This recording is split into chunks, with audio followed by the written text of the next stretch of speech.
Welcome to the Seek, Go, Create podcast. My name is Tim Winders, and I'm a coach for business owners, executives, and leaders, an author and the host of this podcast. And also, my wife and I consider ourselves nomads, and we currently travel, live, and work in our 39-foot RV. Today, as always, as I've said many times, I so enjoy getting to talk to people like I am going to be talking to today. In fact, just last night, I went to bed and I told my wife, I said, you know what, I've done some research on MaryPat and I am just excited to talk to her. I get to do a podcast interview in the morning, and that's just the way I feel about this. The process I go through, and some people I know well, some people I don't. MaryPat and I have interacted before we knew each other around 12 to 15 years ago, briefly, in some circles and business people that we interacted with. And I spent about an hour or so a few days ago doing some research, and this is going to be so much fun. We have MaryPat Kavanagh as our guest today. She's an entrepreneur, business owner, passionate connector. She works with business professionals to cultivate bold strategies and intuitive leaps that translate to real world growth. But like I always do, first of all, welcome, MaryPat. Thank you. This is fun. And the thing that I like to do first before I do anything else is I like to read the bio and listen. I could keep going on and on with all your accomplishments and things you've done, but what I really like to do is just say, what do you do? Give us your elevator pitch as we get started. So I'm not sure if you're going to circle back around to what I claim to do online, but I'll tell you what my mission is. And this has been true for many, many years, decades, in fact. My mission has been, since I was an adult, to, this sounds a little woo-woo, but to really be like the moon shines, reflects the light from the sun onto the pathway. And my world has been very much about being a reflection of you and your greatest gifts, and helping reflect that back into a specific, clear, tangible plan or pathway so that you can have a greater impact for whatever it is that you are meant to do. And so really, I have a hard time taking credit for a lot of what I've done because it's just that reflection. My mission for the last 25 years has been about empowering my 4 daughters to have an impact, a positive impact in this world.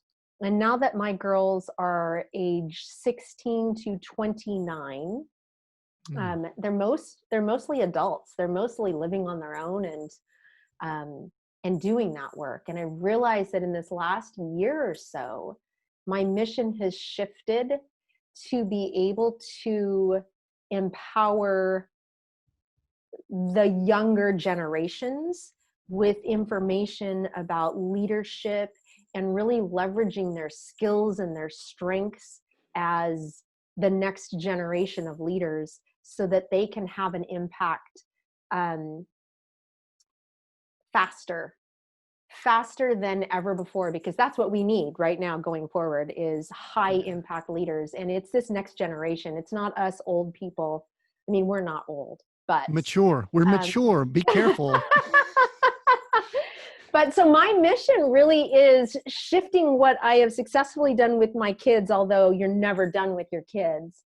And doing that, utilizing all of those skills that I got from parenting, from leadership, from running 9 different businesses, from moving around the world, from embracing technology and globalization and so many different things.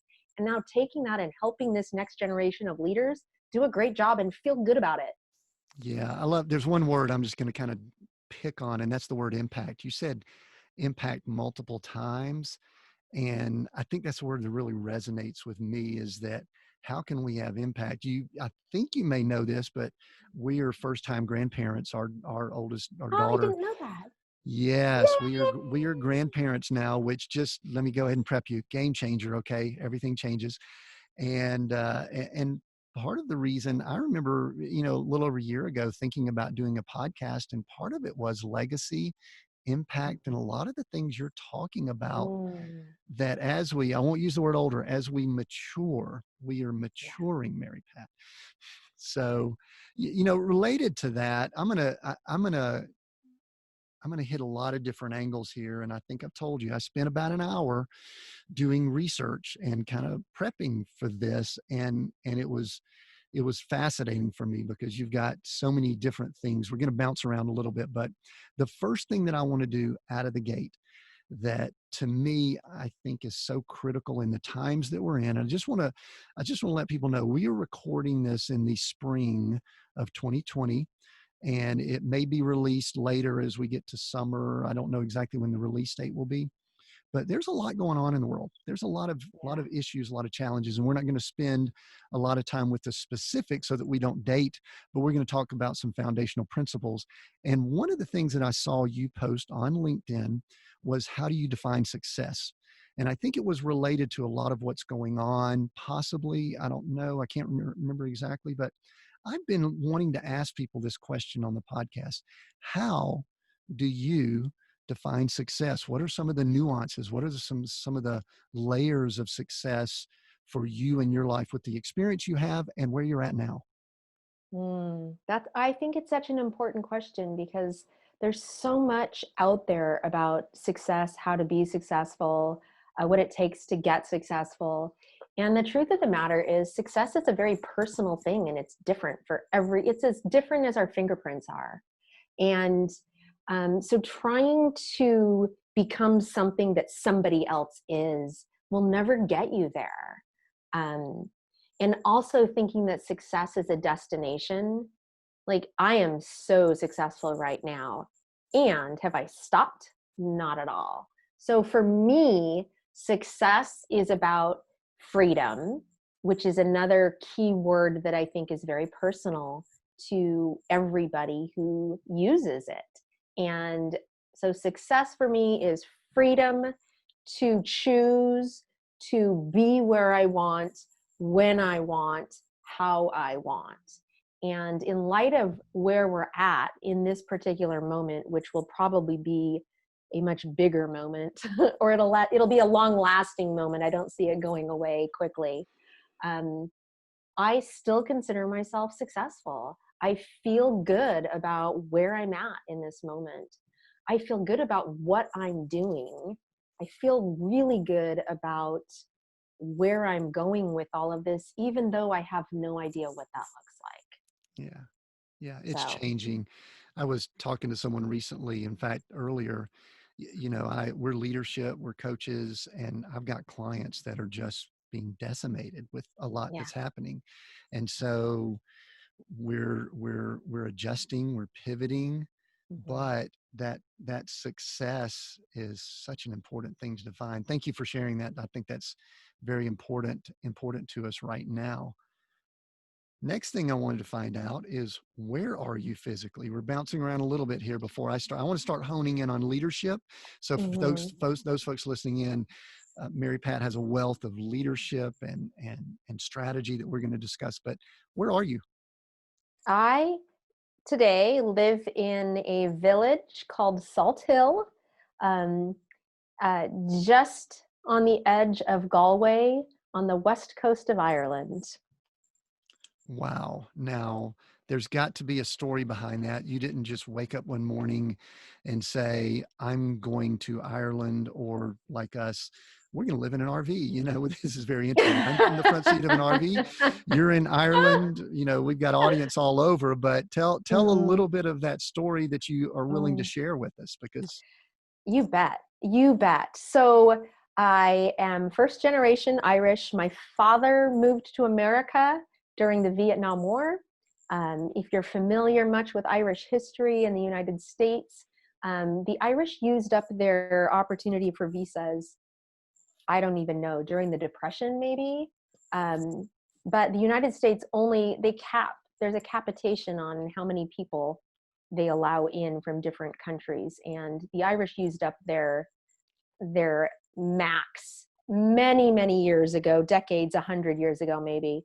And so you had to have a gimmick. And during the Vietnam War, the gimmick was we will take anybody who will fight for our country, denounce their citizenship, and go into the military for 3 to 4 years minimum. And so my father did that because in the 60s in Ireland, it was poverty stricken. It was not a third world country, but it was not a thriving community. They were still struggling. Their history had only, with their civil war in 1916 to 1922, they did not have the stability or the success of breaking away from England and Great Britain. And so my dad was number 8 out of 9 kids. And he had an older brother who had already done this and a younger brother who followed him. So these 3 brothers did this same pathway. So from the time I was born, my Irish heritage was just in me. I was so excited. When I was 6, we came and spent a month here in Ireland, because in the 70s, you didn't just fly over and fly back. And as a teenager, I had planned a trip to Ireland for my high school graduation, and my grandmother, who was not doing well at the time, said, "Nope, you can't come visit me. I'm not up for visitors." And then she died right after that. So a few years later, I was gifted with the opportunity to come here for a summer, and I loved it. I was living in Dublin with my auntie and my granddaddy, and they didn't know what to do with me. My auntie is a nun, and they kicked me out of the house every single day. And I discovered this new city that had a history different than I had experienced before. I came from Southern California, where if something was 20 years old, it was old. Mm-hmm. And then I was living in this country that was celebrating their millennium, 1,000 years. And I went into this exhibit from the Vikings, and the exhibit hall was in the basement of Christ Church in Dublin, right on the river. And they only dressed people up. The building was the same building that was 1,000 years ago. The walls were the same walls. The crypts were the same crypts. This was amazing. I did not know that this was what history could be. And I never liked history. I didn't really care for it. And then I was in this historical place that was mesmerizing. Like, the closest thing I could relate it to was Disneyland. Because I mean, kind of funny. It's in my limited experience that, I mean, there was castles, and that was the closest thing I had. And so I always dreamed of going back, and I've been an entrepreneur by accident my whole entire life. And a number of years ago, I went through a really rough patch about 10 years ago, and it lasted for a number of years. And I came through that and realized I'm done waiting for someday to get here. It is time for me to start planning what I need. Like, my own success needs to happen, and it needs to stop waiting for me to be with the right person, to be in the right place, to have enough money. Like, these things, they've escaped me so many times throughout my whole entire life. I need to figure this out. And I was going to be turning 50 in a few years, and I decided for my 50th, I was going to move to Ireland, and I didn't know how I was going to do it, and I didn't know what it was going to look like, and I thought I wanted to be in Ireland. A side note, I had not been back to Ireland since that summer. So that's how many years? What was the gap there? 30 years. Wow. 30 years in between. But the moment I decided that this is what I was going to do, things started to fall into my life. And it wasn't like, oh, here's enough money so you can afford that. It was the assistant I hired who wanted to work for me just to have some camaraderie. It wasn't for the money. which was good because I was hardly paying her anything, she would remind me, is this decision in business going to help you get to Ireland in 2 years? And I started having these people who would act as advocates for me and my vision, because I'm not great at advocating for I can advocate for everybody, but for advocating for myself is a real struggle. And so people started advocating for me and reminding me what was important. And long story short, here I am. Wow. And you say you've been there a little over a year now. Is that correct? I moved here in February with my daughter, who was 15 at the time. She had been struggling in school. One of the things that I most remember about the last time I saw you in person, Tim, and your wife, was that your children were also there. And we were at a business event, and I think it was the business event that my 10-year-old, I was homeschooling her at the time, and I was struggling with that child at the time, which means it was 12 or 13 years ago. And I was so impressed that your family was here and you were exposing them. And then shortly after that, I saw not just you guys in your entrepreneurial journey, but I think it was your daughter who also launched a business or something. And I was just like, wow, kids, look at this family over here. We need to do what they're doing. So yeah, we moved here. I grabbed her. She came with me. She was angry, but if you've ever had a 15-year-old daughter, they're just angry anyhow. So I was like, I'm going to make her angry for me moving her to another country and see how that goes over. And we did. And the older 3 girls all have their lives mostly handled in the United States, all in different cities. And so we came here, and we came here thinking we were going to move to Dublin, but that was the beginning of February. And at Christmas, I threw my annual Christmas Eve of Christmas Eve party, and had some friends come over, and they said, we have a friend over in Galway. And I said, yeah, I've never been to Galway before. It's the West. I've never even been to the West Coast. I'm looking at Dublin, and I'm pretty aware that they have a housing crisis. So I can't get a home until I have actually landed there and moved in. So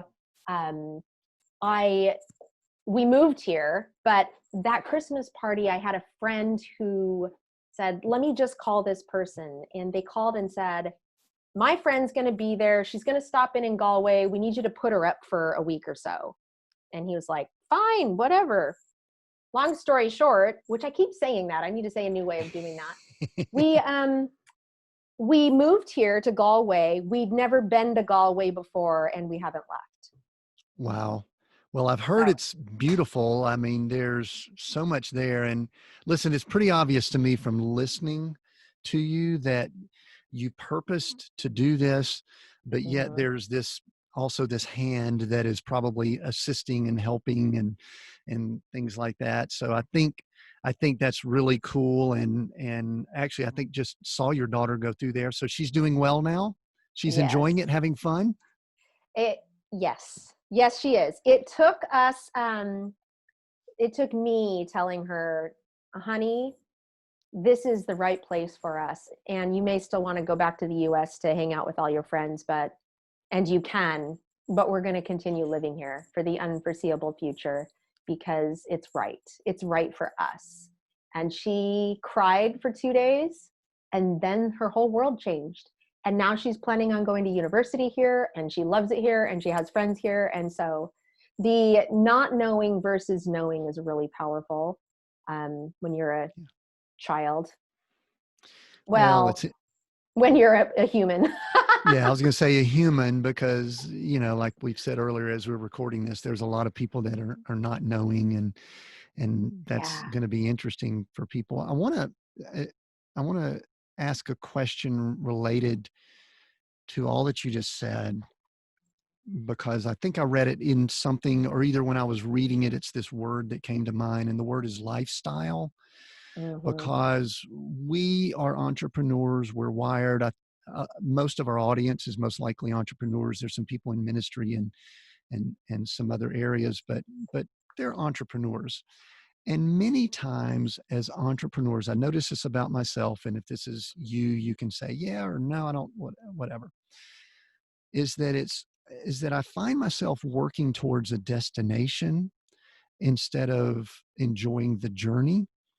And I am looking towards arriving at a place instead of enjoying the little things along the way. And to me, where we are at right now with society, culture, the world, what you just did takes courage, bravery, purpose. And, listen, I know, because we're doing similar, you're still figuring it out as you go along, most Right. likely. If not, if you got it figured out, you can tell us how you did that. But how important is lifestyle? And especially speak to it for those of us that have been entrepreneurs, business people for many, many years, because to me, it Mhm. seems like you are putting lifestyle, how you live your life, on a much higher level than maybe you used to or at one point Mhm. did. Absolutely. Um, I've always been committed to lifestyle. And early on, so my entrepreneurial career was by accident. I didn't mean to be a business owner. I don't come from a family of entrepreneurs or business owners. We come from a family of workers. So I married somebody young who did have some entrepreneurial spirit and vision. And that kind of ignited me, something that I didn't even know what it was. So I've been an entrepreneur, like I said before. I've owned 9 different businesses. My current business I've owned since the turn of the century, you might say. So 20 years, 20 something years now. And so I'm committed to it. And lifestyle is everything. Like, it matters what I do in a day. I realized early on that what motivates me and fires me up is not the same as everybody else. Um, and keeping my family in a holding pattern, waiting for someday to get here, almost didn't seem fair after a while. I do have a history. It's kind of a personality trait that I've tried to change in myself, where I was at was never good enough. Mm. Um, when I graduated from college, I was the first person on my dad's side of the family to graduate from college, ever. And my dad came to take me out for dinner, which was a big deal because I don't have a close relationship with my father. But I told him, and I remember telling him, we're not going to celebrate now. Like, this is just a step. My goal is to get a job, and I need a good job, and I'm not going to settle for anything less. And consequently, I moved into this entrepreneurial, you might call it a void for a while, because it was just what I was supposed to do until I found that job. And 30 years later, still an entrepreneur, never really had that job. And I'm absolutely clear of a few things. One, I need to celebrate where I'm at every single day. And it matters. All of those little steps are usually not little steps. My team, we do a celebration, TGIF, every single Friday. And everybody can come. It's not required. The team will tell you that it's the best part of the whole week. It's 15 to 20 minutes long, and it is each person sharing what they're celebrating. And we did that celebration before our call today. And it's just so invigorating, and it's so wonderful to see what each person is celebrating. And maybe it's the sun is coming out. Maybe it is, I've gotten into a routine, even though life has felt like it's slammed us down this last few weeks. Um, but I finally feel like I'm starting to figure it out, and it will be okay, even though I don't know what it will look like. Um, and maybe it's we finally completed this project that is 10 times bigger than we thought it was, and awful. We never would have taken it if we'd known what it looked like, but we did, and it's finally done. So it matters on so many different levels. I used to have this one-page business plan that I would walk entrepreneurs through. And it was really just your mission, your market, your message, your values, your top 3 strategies, your top 3 goals, and then it wrapped up across the bottom and around the sides with how you're going to celebrate every single day and as these milestones are accomplished. But it definitely outlined how you're going to celebrate right now. What does that look like? Because I think we're so driven that we forget to stop and do that. And we don't realize how important it is. Yeah, that's good. And you just brought up something that kind of made me trigger. And I'm actually writing down some of these quotes as you say them because they're really good. Part of your lifestyle is remote. You are obviously remote. I doubt you have your team with you right there. And remote is, this is going to be a given with everything that's occurring, going to be more. I've been working remote all my career. It seems as if you have some also. But what can you tell some of the people that might be listening in that are not used to that? They are either running their own business or maybe they're employees that are all of a sudden having to do what they do from home, because I think you've got some wisdom in that area. Share some of that with us. And I'd like to add one more perspective to those scenarios. And that is you're an entrepreneur working from home and now your whole family is there with you. Yes. And distractions, and you're not used to it, and you're dressed from the waist up, and we all look awesome from the whatever. But you know what I'm saying. So there's I mean, so much there's truth variations to of that. all of this. So what I would like to say is that if you are struggling at all with any of these scenarios or something, that's relatable but different, there's 4 different things that you need to take into consideration, and all of them need to be supporting how you do what you do. The first one is technology. We've got to have the right technology. We've got to have the right, wherever we are, we need to know what that is. Here in Ireland, I moved kind of backwards from what I was used to, because remember in the days where the bandwidth was so slow and everybody would get home from school and work, and then it would just you couldn't do anything anymore? Well, Yes. It's still like that right here. So at least it was before everybody got stuck at home. Now it's just kind of all day and whatever. But know what your strengths are. Your bandwidth is super important. We are human beings. And I think that we have, in this virtual world, technology, like the last 20 years, our lives look so different. I mean, we've lived through this pandemic and we're connected to people around the world. It wasn't that many years ago that we wouldn't even hardly know. We'd be waiting for the news to tell us something. And my team is located geographically all around the world. We are 100% virtual, except when we do team meetings and come together, or a couple of my girls are digital nomads and they'll hop around from office to office visiting the different other team members around the world, and they'll get to work together. So sometimes that happens. But you need to know what you've got for resources. So make sure technology is working for you. You've got a good computer, you've got good bandwidth, you've got face-to-face interaction, even though we're not in the same room. This is underrated and arguably the most important thing we can do. You might be listening to this audio podcast, but the fact that we get to exchange this energy and see each other nodding our heads and stuff, this is important. And it is more important today than ever before, because we have so much technology around us that is not connecting us. Don't think that being on social media is helping you stay connected. It's not. You need to pick up the phone and have a conversation.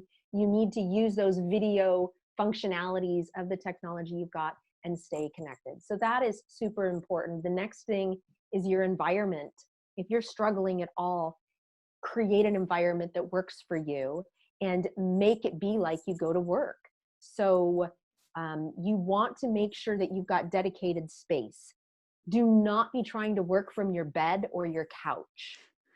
And if your family is in the kitchen the whole time, that also might not be the best place for you right now, even if that's your normal place to work. I've Yeah. always had dedicated space. And I will also over the years have been off and on with an actual office, even though I'm mostly virtual, because the act of going to work is super important. And my body needs to be able to go to work and then leave work. I struggle still every single day with turning it off. And so that's another thing, that having dedicated space means you can physically move from one place to another, and then you've left work, even if it is just 3 feet away. So make sure your environment is set up for success. And then make sure if you've got more than just yourself working, you need business systems in place. You need processes that are documented that can be shared with the other people on the team. That is crucial so that your team can succeed. You can't be standing over them, nor is it fair to them, and it's not really what you want to be doing anyhow. So document those systems. And then lastly, it's about self-management, emotional intelligence, and attitude. Today, a lot of us are struggling with attitude.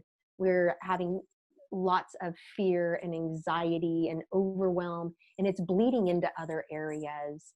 I'm really seeing a lot of leaders struggle right now because how it looked a couple weeks ago is different than it looks now, and we don't know what it will look like later. And our people are depending on us for that. So do your best to do good self-management. Get grounded as often as you can, however that looks like for you. And if you're not good with self-management, which I'm just going to raise my hand here, I am not somebody who is the best at managing myself. That means that my life has a lot of structure to it. So I get up at the same time every single day. I get dressed to go to work. I end my day by changing my clothes. Like, there's physical things that I do. I take breaks. I schedule those breaks into my life. So I've got that stop start and that structure that I require, because I'm lacking in, I can manage you really well and I can tell you what to do throughout the day and hold you accountable to that. I don't do that as well for myself. So I have to have a lot more structure. So if you are somebody that struggles with managing those self-management skills, then just add more structure, and that kind of compensates. We've dealt with that. We have primarily been entrepreneurs, business owners, most of our married life. Gloria and I have been, and we have this discussion fairly often of when to turn it off, when to turn it on, and those are some struggles that many people will deal with that are moving to this remote work life. You know, one of the things you brought up that just gives me great joy, and I started doing it a few years ago, so maybe I was a little bit ahead of my time, I don't know, but because I'm a coach, many people would want to just get on a phone call. But I have insisted doing video calls for a couple of reasons. Part of it was I love to look into people's eyes. I love to see, I love to see MaryPat sitting here and see your smile, and I love that interaction. It gives energy, I think. And I think we're in a time that's going to be very important, especially a time when isolation and this word social distancing, which, what is that word? It's like a new word. And so as we see that, it's going to be interesting that we're able to see people face to face in some way instead of just, a phone call or text. And I enjoy that greatly. But the big thing you mentioned is when to shut it off and when to, one of the things you mentioned that we're seeing is when we were out and about the other day, I used the term PTSD, that it appeared as if people were walking around with a little bit of post-traumatic shock, anyway, whatever that Stress, stands. yeah. Yeah, stress. And our son, who actually is in business with us, working with us now, you brought up that earlier, and he lives in an RV, by the way. He goes, no, it's not post, it's mid. Yeah. And I went, that is very wise, because people, we don't necessarily see the end of what we're in, but we do see some things we're going to have to change. And I think lifestyle and remote. Thank you so much for sharing that. And I know you've And got a I great. will say, just to be, I'm saying all of these things as if I'm the expert in all of this. I do not feel like the expert. I know I'm perceived as the expert here and I'm doing it. I don't feel like the expert. And I've really struggled for the shutting it off. I mean, last night I was working. I had dinner at 11:15. My daughter came into the kitchen and said, "What are you doing?" And I went, "I'm heating up my dinner." And she looked at me and ran. Like, okay, I'm not talking to mom. Yeah. It was 11:15 at night. And in the past, for a long while, I would break open a glass of wine. I'm not going to work while I'm having wine. And then I started noticing, I wouldn't call myself an alcoholic, but I come from a line of we're Irish. So there's alcoholism So there's that everywhere. And I found myself drinking wine and then drinking more wine. And I was like, this is too slippery a road for me. I don't need to be on this, but I also don't know how to shift because I'm bad with boundaries. So, Yeah. I'm good with a boundary if I've got a drink in my hand. I can't talk to you about work because I'm drinking. So you can't depend on me. Right. But if I don't have that, what's my excuse to say no? Yeah, it's just almost like a demarcation point when you get the wine or the whiskey or the scotch or whatever it might be. Yeah. And you brought up something earlier though, and I'm wanting to move us towards leadership, but there's something here that I think is important.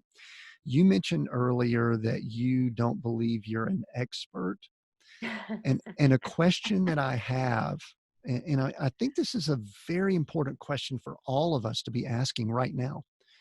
Are we really experts at anything in these times that we're in? Do you feel that you have experts? I mean, we're going to use our skills. We're going to pull from our experience that we don't really have experience in the times that we're in. But I mean, is that a negative way of looking at it, that there are no experts right now? No, I think it's absolutely true. I think relevant to, we've never been through a worldwide pandemic experiencing it together. We've never linked arms around the whole entire globe and tried to flatten a curve, right? That's never been done before. Right. So how can we know? When you're looking at first time experiences, naturally you will have anxiety, fear, and other things will come up because your brain is trying to make a story, is trying to make sense out of it. And how you make sense is by leaning on past experience or other people's experiences. And we don't have that right now. So Yeah. you're seeing people falling apart and struggling. You're seeing people scramble to get control of some aspect of their life that doesn't even relate to. I have finally figured out the toilet paper situation now. Oh, share it. We need this. We need this. Let me Well, stop well, everything. if you've stocked up on toilet paper, which we did not have that situation here in Ireland, because it only took a second for the stores to immediately say you're only allowed one roll per person. Like that happened on the first day, I think. So, but I realized that even with my limited supply of running to the market in the village and sneaking in, with covered everything to get my daily fruits and vegetables and, bread and eggs, that my stock of toilet paper is now requiring me to go outside of my village. And but it's been 3 weeks. I was able to go 3 weeks. So you So I'm like, hoarded. Are you saying that you hoarded? No, no. no, there is no hoarding, because we don't have the space. My refrigerator Oh, is I see just what a you're saying. little Yeah. bit bigger than a college room refrigerator. Like, we don't do big American-sized fridges. Maybe in Mary the Pat, rest of the world. you're on the line with someone who lives in an RV, and this is our home, and everything we own is within this 400 square feet. So, Yeah, so I I have more space understand than you, you probably do, but and maybe not more toilet paper. maybe not. You're correct. It's interesting. Yesterday we went out, even though we're sort of in lockdown where we currently are, and got the essentials. It's interesting what is essential now. Yeah. To me, Starbucks is not necessarily essential, but yet they're able to remain open. Liquor stores are open, which maybe so, and See, it's a and we don't very, have that here. So yeah. So and with all of this, we talked about people um, falling apart and freaking out with all of this. And I want to point out that I noticed this with my daughters. One of them works in a psych hospital in Kirkland, Washington. I say mm, that because we know that they've had a hard time in recent months. And so there's a lot of, you might say, freak out over there. Another daughter lives outside of San Francisco, again, another hard hit community. And both of them have really good jobs. Both of them are really great leaders. And both of them in the last week have come to me because their bosses are freaking out. They are not acting like leaders. They are um, falling apart. They're complaining there, and then they get their whole entire team spinning, right? The amount of energy that everybody is spent trying to figure out, we've made a plan, but now something happened and we need to adjust the plan, or we just need to do it differently. And they've both come to me and said, what do I do? Like, I'm tired of dealing with this person. um, I am trained by Brene Brown with her Dare to Lead training. And so, and one of my daughters has gone through that training with me. So she came to me and said, Mom, I need to rumble with my boss. What do I do? I just need a little support on how to rumble. And we talked, and she quickly led into, like, the whole team is back channeling and they're coming to me and talking to me. And she's 26 years old. Like, she's not the boss. But she naturally has that gift, and so people are coming to her. And she said they're talking about doing a leader intervention. I'm like, oh, that sounds awful for so many reasons. And we got through the conversation, but at the end of it, for both of my daughters, I said, you need a couple things. You need to be kind. Don't forget that. Just because this person is freaking out, this person's still a human.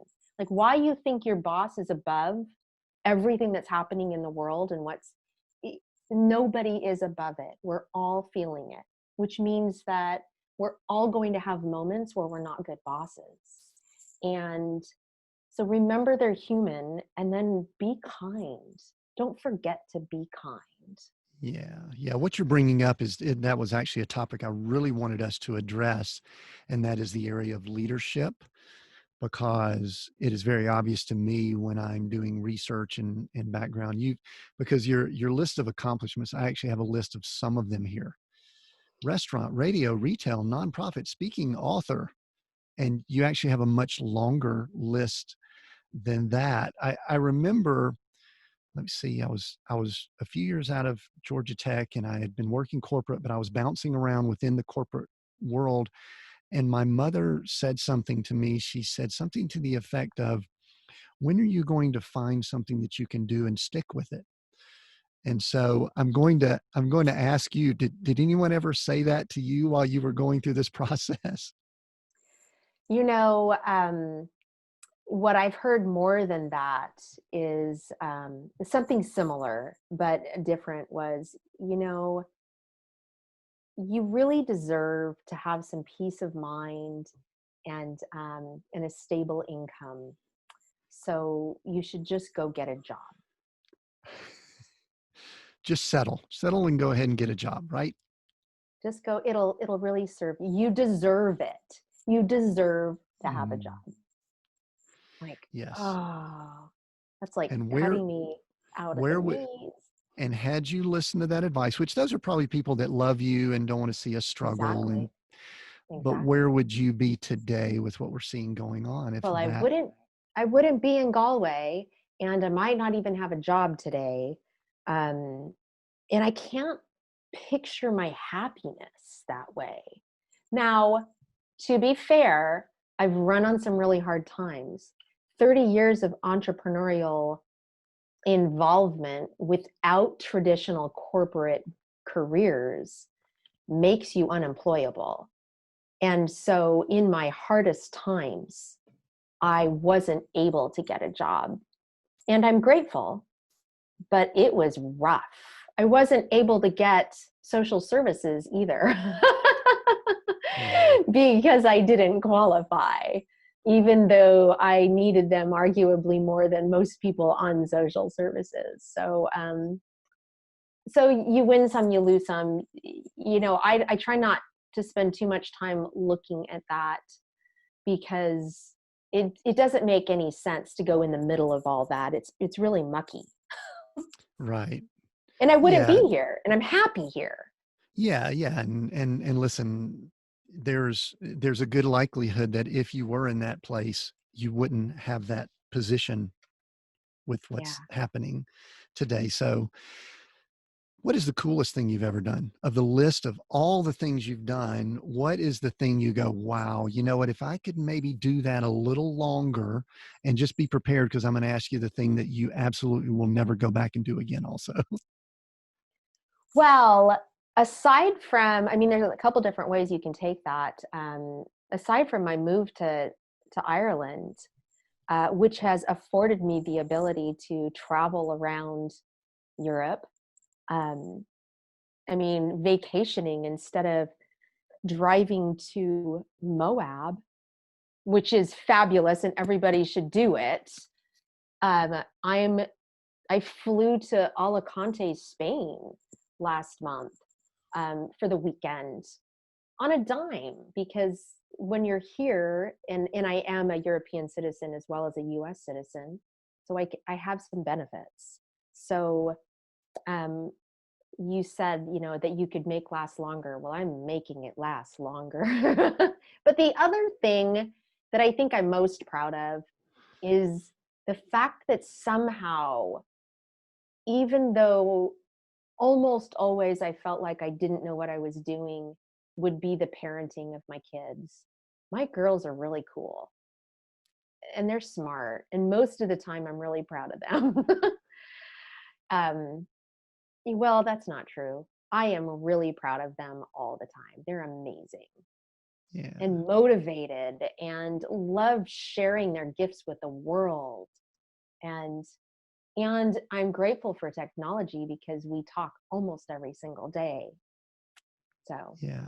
That's good. yeah. That's real good. So, well, all right. I've got a couple of things that that could actually go in different directions that I want to bring up. We've talked a little bit about the the new normal that we see people moving into. And I Mhm. know that you are so good at preparing people with a lot of skills. And we talked leadership, and I actually had leadership as a separate topic, but it might spill into this with the stories you just told about your daughter and the leader that she's working with. But what are some of the skills that you see people will absolutely need moving into the times we're moving into, kind of in this new normal, and encourage people, I guess, as you tell us what they are? Mm. I think the greatest one, especially going back to our future of these younger leaders And we're seeing that around the world. Our political leaders are getting younger. Corporate leaders are getting younger. And quite frankly, I guess they're growing up, but they still seem like there are kids that are becoming leaders, right? Not that that makes us old or anything, but I think what's Mature. The really, word's mature. You keep that's, saying older. We're I mature. know, mature. I don't know that I like that one either. Unless you're wine, whiskey, or cheese. And then cheese is very dependent on the kind of cheese it is. But I think that one of the skills that in the last, since our generation were kids, because we grew up more on the street in suburbia and such, but running around and coming in when the street lights came on, right? Everybody kind of disappeared at the same time to go home and eat dinner. And that scenario is hard to find. It still exists a little bit here and there, but it's harder to find. But consequently, when we were out there, we'd fall down and you'd get back up. You wouldn't run home every single time. And that dynamic changed when we had two parents having to work to support the family, and you had latchkey kids. And I was all of that. Like I was the kid in that generation, and then I was the mom who had the latchkey kids and would call my kids as soon as they got home, or they would call me. And because of that, we haven't given our children as much experience on how to fail. And I think that failing is arguably the most important skill you can have. And I think as we go forward, and I say this to my team all the time during our onboarding, and our onboarding lasts 3 to 6 months, because of the virtual time frame, things do take longer to get up to speed. But our goal is to help you fail fast and fail forward, and over again. How many times can you fail at something new and learn from it and be clear about what that is? Because the more you can do that, the faster you can get up to speed, and your confidence is directly related to that. Like you feel good when you've been able to fall and get up and then do it good again. Yeah. The challenge too, my observation is because we've got some generations now that have not really failed, Mm-hmm. that as a society and a culture, we don't understand it. And I'm hopeful that it's not really bad, but we may get the opportunity to see what that looks like Mm-hmm. in this world we're moving into. So, but how do we do that? How do you let your people fail? How do you allow them to fail fast? Because we really do Well, want people to live a comfortable life. We really do in our first world societies. I'm sure Ireland's this way. It is in way in the States. We've been to Australia, New Zealand. There is a high desire for everyone to be comfortable. yeah. And failing is not comfortable. and none of us are setting out to fail. And that is true. And it's especially true if you're the new one on the team and you're looking around. So first off, we talk about it a lot. We talk about it openly. We do try to package your failures with really featuring some of the things that went well. So if there's a fail, like how did you get to that fail? Because let's find the good things in that we can make more of. And let's be really clear about why it didn't work. And the faster we can do that, the faster we can get through all of that. And it's super important. And then we just have to let people fail. You have to let somebody go off and do something. And then sometimes you'll be surprised that, wow, I didn't see that success coming. but they made it happen. And they did what they needed to do. And I'll be honest, I've got an experience with one of my ladies this week, and she's been so scared of failing, and she's not in the best place because we hired her, and her manager, who found her and then said, you need to hire her, 3 weeks later took a 2-week vacation. So that was a struggle. And while she was on vacation, she decided to quit. So she never came back. So this girl never got her proper training. She never got the information, was able to develop the skills that she needed to succeed. And the person who had all the keys kind of locked the door and left them behind. Wow. So it's been rough for all of us. And this week I had a different project, and I finally told her, I said, you know what, do what you think you need to do. You know, like, this job is yours, and I just don't have it to give right now. So if you've got questions, you're going to have to figure out something else to do. And about 3 hours later, after my own internal anxiety attack of what am I going to have to fix now because I don't have time to deal with it, I started looking at the message thread, and she does customer support for us. I'm like, not the way I would have handled it. And it's totally working. Totally working. Yeah. So you allowed it. You know, when you were talking about allowing people to struggle and fail, first thing that popped into my mind, I shared with you, we're first time grandparents, and our daughter is, let me see, how old are we at the time of recording here? Maybe 7 weeks old is our grandchild. And we're noticing, you know, laying on their tummy, they call it tummy time, which I never knew was a thing, but she's pushing up and struggling to do that turnover. And I'm watching it. We got a little video of it, and I'm watching this with my wife. And I asked my wife, I said, how do we allow adults to do that same struggle without trying to reach in and help them turn over themselves? Well, what you do is you celebrate every step of the way. You celebrate all of those minute successes, and you find them. So instead of focusing on that it didn't work, and I'm not saying skip over the fact that it didn't work. Like, you have to get things working. It needs to be a well-oiled machine.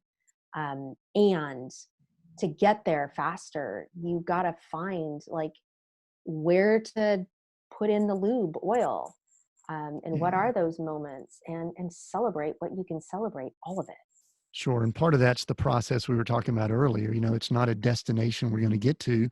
Part of the process is learning how to flip over, learning how to make those mistakes. And then as leaders, I love what you just said. It shows great humility. You know, you looked at the thread, you were doing your checkup, and you said, not the way I would have done it, but it's working. And that's something that's difficult for us. I want to shift to something that just was so enjoyable for me to read when I was studying some of your background. And it actually is something that you call, I think it's your value proposition. And it's when in some of the information you sent over to us. And I'm going to read a sentence or two from it, and then I'm going to go ahead and prep you. I'm going to ask you about three things related to it, because I said my comment on my notes was, wow. I wrote down the words confidence with a question mark, humility with a question mark, and braveness. Okay.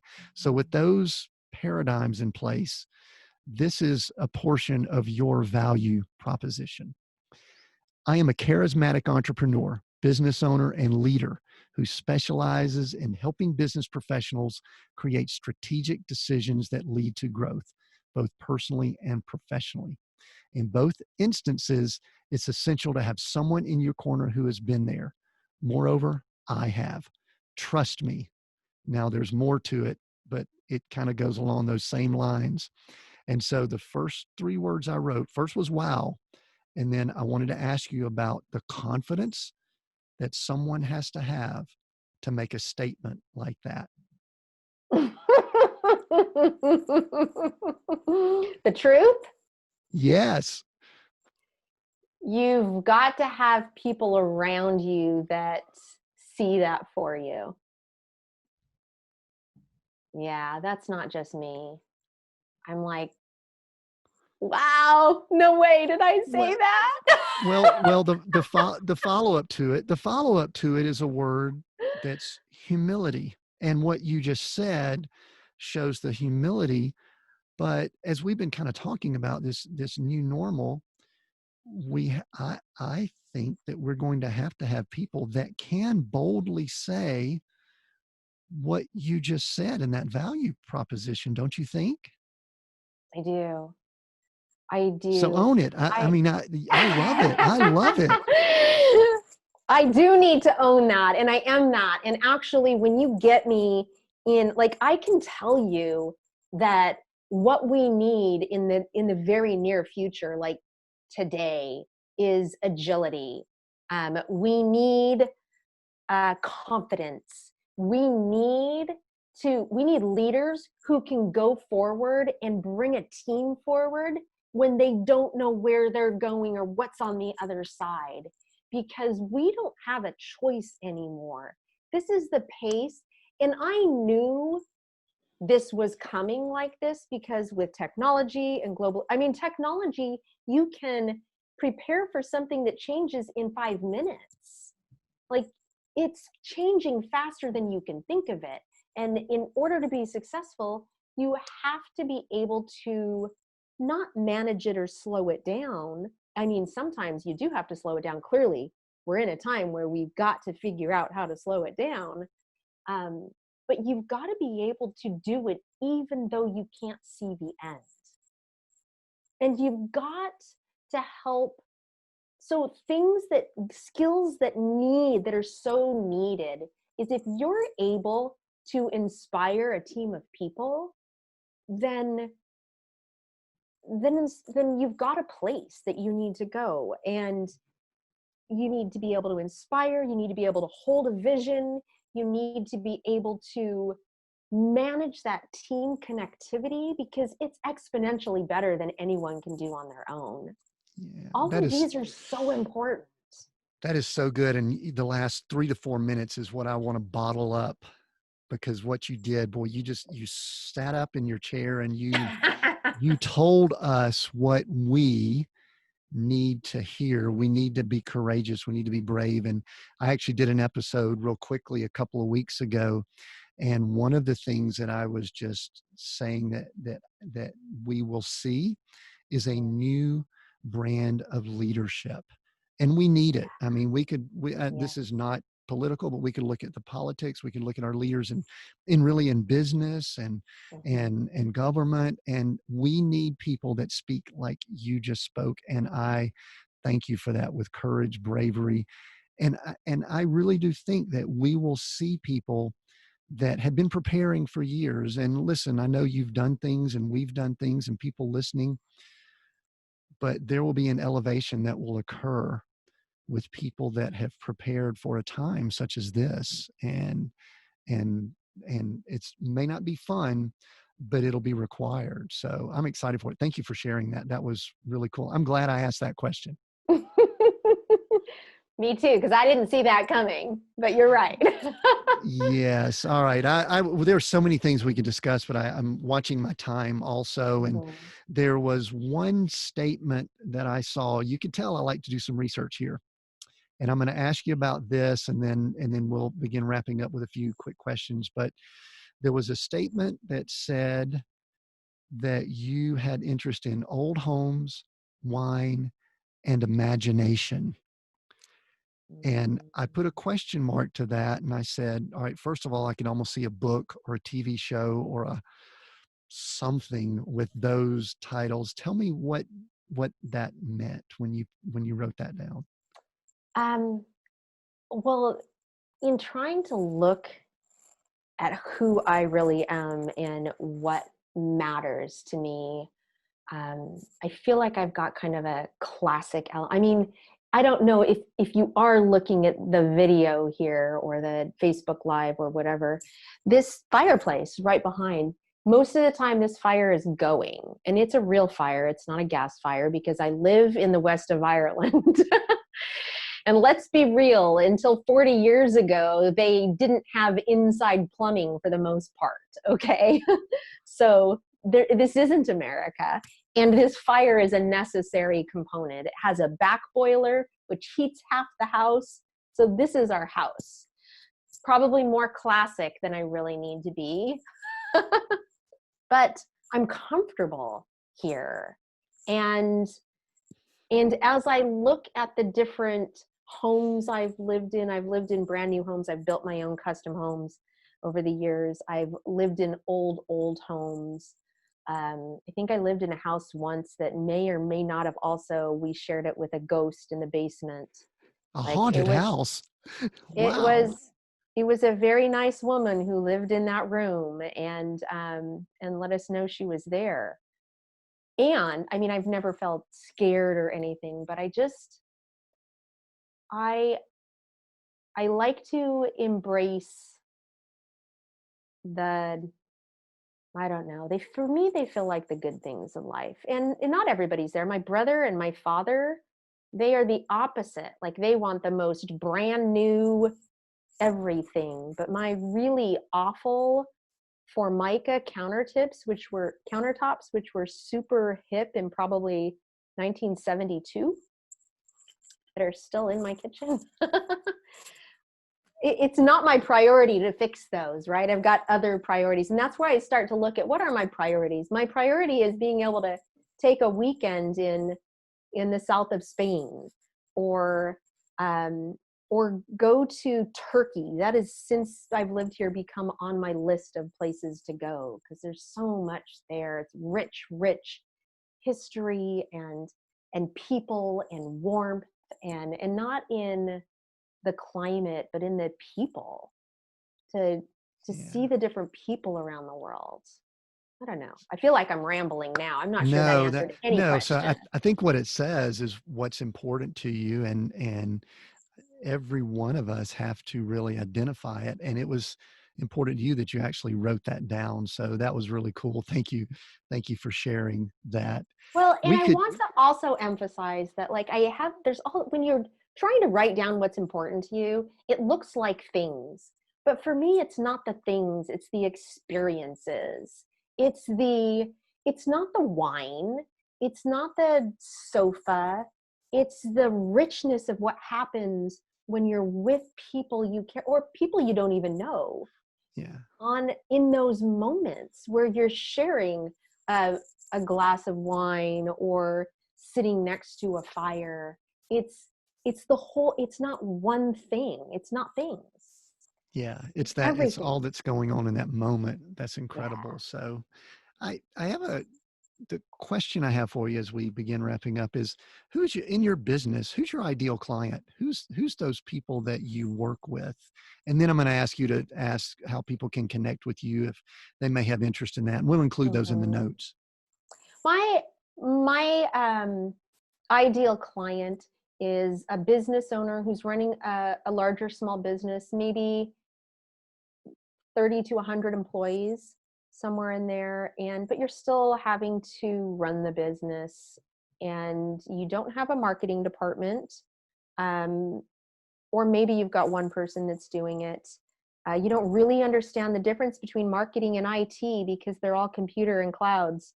Um, and so that's what I have an agency that I've had for 20 years, Strategic Results, and I do leadership training as well.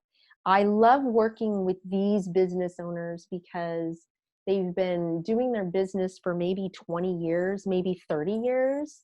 And they're either looking at, I need to step up and create a legacy, which we talked about, or do some sort of an exit strategy, but mostly just be able to have a life for the rest of my 10 or 20 years that I'm running this business. Yeah. And that's super important to my ideal client, is to be able to balance that life with business, and have the lifestyle and streamline processes, and also get their business that they've worked so hard at to a level where it can be passed on to either somebody in their life, somebody that buys it, whatever that might look like.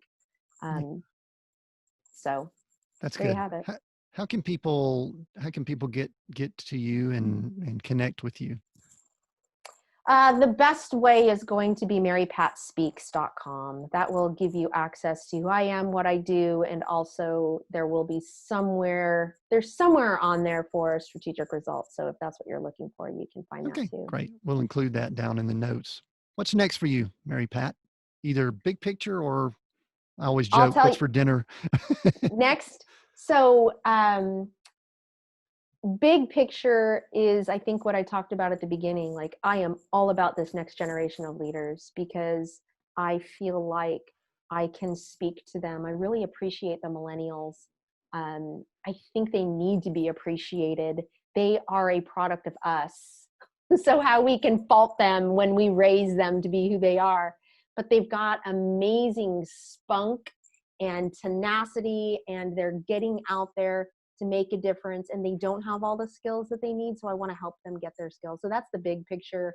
The short term is I'm in Galway and it is sunny blue skies right now for about another hour and a half. So I am literally going to get my dog and we're going to go walk to the beach. Excellent. And practice social distancing on that beach. Yes, you and your dog social distance. Well, that's exciting. I know it's kind of sunny here in Colorado where I'm at. So I love getting out in the sun. I think that's a good medicine for all of us. Yeah. The podcast is titled Seek, Go, Create. And those are 3 words. They mean quite a bit, but which one of those words jumps out at you and why is our last question here? It's about go for it, go do it, go to it, go. And if you don't know where you're going, go. You'll figure it out along the way. Or maybe you'll just have an amazing experience along the way. Yes, that you should have in the first place if you went.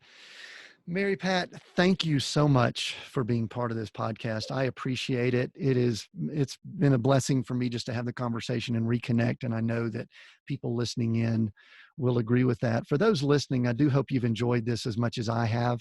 I do have a big favor to ask of you. Please subscribe if you're not already subscribed.